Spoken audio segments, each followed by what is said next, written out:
Comment comprendre qu'un enfant ne parle pas de la maltraitance qu'il vit ou qu'il subit? C'est une intrigue fréquente. On s'attendrait à ce que les enfants se plaignent, mais certains enfants, et la majorité, n'ont pas vraiment conscience qu'ils sont dans un schéma de maltraitance dont ils doivent parler.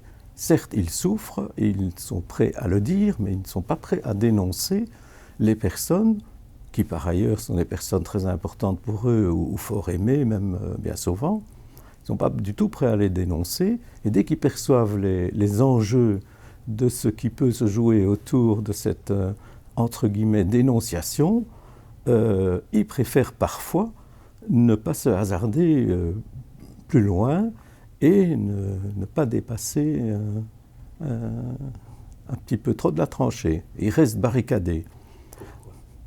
Ils restent barricadés, pourquoi?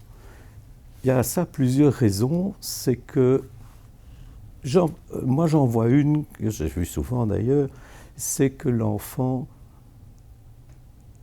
est imprégné de ce qu'il vit et n'est pas toujours si conscient qu'il faille porter cela à l'extérieur.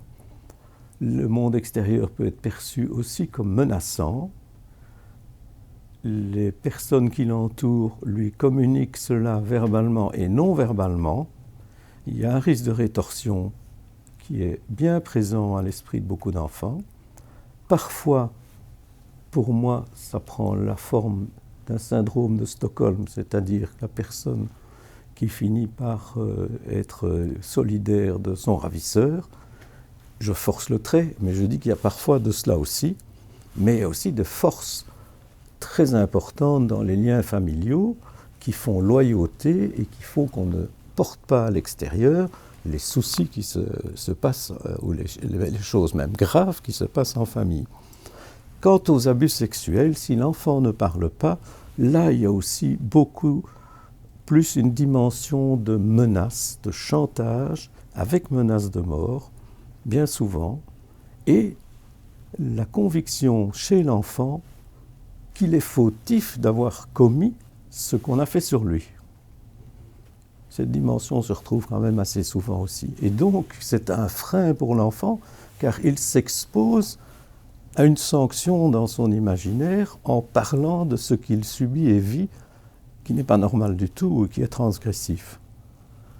Pour en sortir, il faut évidemment, tant que possible, créer des liens de confiance avec les enfants que l'on a en charge, ne pas être dans une optique de chasse aux sorcières, mais en même temps de lancer quand même des pistes ou des perches, je dirais, pour qu'il s'en empare s'il le veut.